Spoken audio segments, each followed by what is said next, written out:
आज I will discuss about president composition. इसका paper pattern क्या होता है, इसे पास कैसे करना है और इसके अंदर हाईएस्ट स्कोर कैसे लेना है। मैं आपके साथ अपने तजर्बे की बुनियाद पर तमाम बातें शेयर करने की कोशिश करूँगा। अस्सलाम वालेकुम जी, मेरा नाम रिजवान राव है। By profession I am a civil servant and out of passion I have been teaching president composition and essay writing for CSS, PMS and other competitive exam for the last 10 years. This is my first appearance on YouTube. ये मेरा मुख्तसर सा तारुफ था, वक्त के साथ साथ तारुफ भी होता जाएगा और बातें भी होती जाएंगी। जो प्रेसिडेंट कंपोजिशन का पेपर होता है जी, एक्सटेंडेड पेपर होता है और लोगों की कसीर तादाद इसमें फ़ेल हो जाती है। 100 स्कोर का ये पेपर होता है तकरीबन तमाम कम्पिटिटिव एग्ज़ाम में।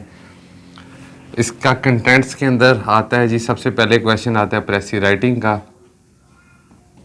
प्रेसी राइटिंग में का स्कोर होता है जी, एक अनसीन पैसेज दे दिया जाता है और इसका स्कोर होता है 20। सेकंड पार्ट आता है सर इसका कंप्रीहेंशन, एक अगेन अनसीन पैसेज दे दिया जाता है और उसका स्कोर होता है 20। थर्ड कंटेंट होता है जी ट्रांसलेशन का। ट्रांसलेशन आती है हजूर 10 स्कोर की, 10 की। इस पार्ट को हम कह सकते हैं कि ये सब्जेक्टिव पार्ट है। 50 स्कोर में आपसे प्रेसी राइटिंग करवाई जाएगी, कंप्रीहेंशन पूछी जाएगी, ट्रांसलेशन करवाई जाएगी। इसके अलावा आपके पास आते हैं जी ऑब्जेक्टिव टाइप, जिसमें आपसे वोकैबुलरी पूछी जाती है 20 स्कोर की वोकैबुलरी। उसके बाद कॉमन एरर्स, जिसे आप करेक्शन ऑफ सेंटेंसेस भी कहते हो, ये आपके पास 5 स्कोर की आती है। उसके अलावा नरेशन आ जाती है, narration direct indirect, active voice passive wise भी आ सकते हैं। 10 स्कोर के pair of words, preposition, grammar से रिलेटेड कोई विषय,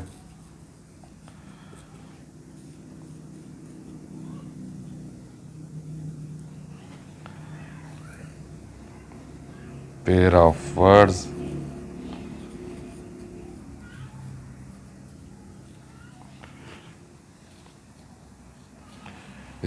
इससे हम ऑब्जेक्टिव टाइप कह सकते हैं।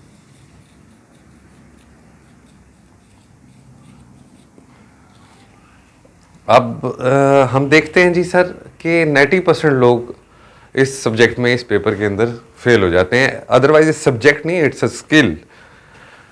अच्छा जी, होता क्या है, एस्पायरेंट कैंडिडेट स्टूडेंट तैयारी नहीं करता, और जब तैयारी नहीं करता तो प्रेसी राइटिंग के अंदर बहुत ज़्यादा अच्छा स्कोर जो दिया जाता है वो 12 है। बहुत रेयर होता है कि कोई कैंडिडेट 14 स्कोर हासिल करे।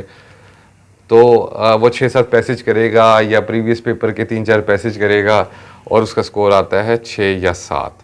कंप्रीहेंशन कदरे आसान होती है, उसमें स्कोर आ जाता है 10। ट्रांसलेशन, हमारी उर्दू अंग्रेज़ी के साथ साथ उर्दू भी कमज़ोर होती गई है और छोटे छोटे लफ्ज़ हम भूल जाते हैं, हमें उनका मुतबादल नहीं मालूम होता अंग्रेज़ी ज़ुबान के अंदर, और इसके अंदर भी मैक्सिमम स्कोर 7 आता है। और जब आप तैयारी के बगैर जाएंगे और ऐसे अटैम्प्ट करने की कोशिश करेंगे तो आपका स्कोर आएगा 3 या 4, 3 और 4। वोकैबुलरी के लिए आपको बड़ी मेहनत करने की ज़रूरत पड़ती है और हम लोग वोकैबुलरी भी हमारी तैयार नहीं होती, और हम इसको टोटल कैलकुलेट कर लेते हैं। इस 50 के अंदर जिस वक्त आपका ये पार्ट सर तैयार, ये इंटरकनेक्टेड है, अगर आपका ये पार्ट तैयार नहीं तो इस पार्ट के अंदर आप नंबर नहीं ले सकते। अगर आपने बहुत अच्छी ग्रैबिंग की हो तो हम इसके अंदर 20 स्कोर मैक्सिमम ले सकते हैं। अब इसको कैलकुलेट करते हैं तो ये 7 और 10 17, 17 और 4 22, और इसमें से हम लेते हैं 10, 12, 15। हम सपोज कर लेते हैं कि ज़्यादातर स्टूडेंट जो नंबर लेते हैं वो इसमें से 10 से लेके 12 तक नंबर लेते हैं। आपने अक्सर सुना होगा कि जी स्टूडेंट अपेरेंटली बड़ा पढ़ा लिखा और उसे ऐसे लगता है कि जी इसकी बड़ी अच्छी ग्रिप होगी लैंग्वेज पे, लेकिन जब वो प्रेसी का पेपर देना चाहता है, क्योंकि वो अनप्रिपेयर्ड होता है, उसने तैयारी नहीं की होती, उसने प्रैक्टिस नहीं की होती, तो बड़ी अच्छे यूनिवर्सिटीज़ के, बड़ी अच्छी दरसगाहों के पढ़े लिखे स्टूडेंट्स बड़ी बुरी तरह मिजरेबली फेल हो जाते हैं या बड़ा कम स्कोर लेते हैं। तो सर मेरे पास जो स्टूडेंट आता है वो 99% उसका सक्सेस रेट इस वजह से है कि वो प्रैक्टिस करता है और प्रैक्टिस एक ऑर्गेनाइज्ड वे में करता है। मैं आपको बताता हूँ कि मैं उसे कैसे प्रैक्टिस कराता हूँ।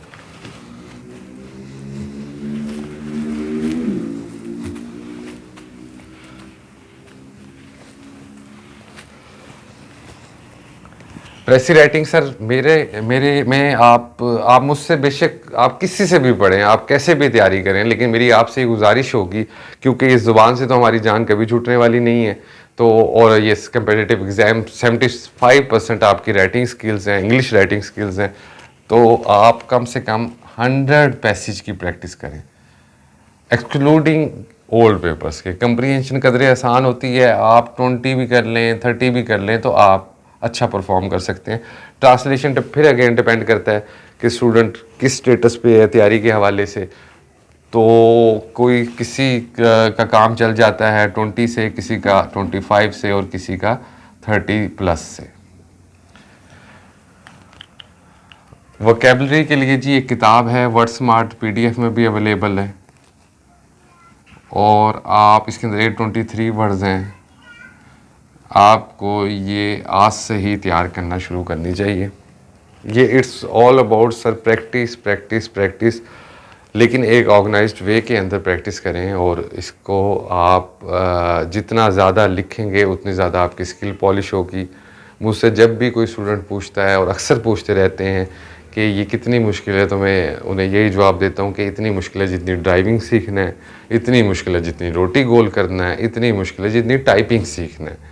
तो सर ये एक टूल है लैंग्वेज, ये एक स्किल है, ये सब्जेक्ट नहीं है, ये नॉलेज नहीं है। ये आप जितनी ज़्यादा इसकी प्रैक्टिस करेंगे, लेकिन इन एन ऑर्गेनाइज्ड वे, उतनी ज़्यादा आप अपनी इस चीज़ को बेहतर कर सकते हैं।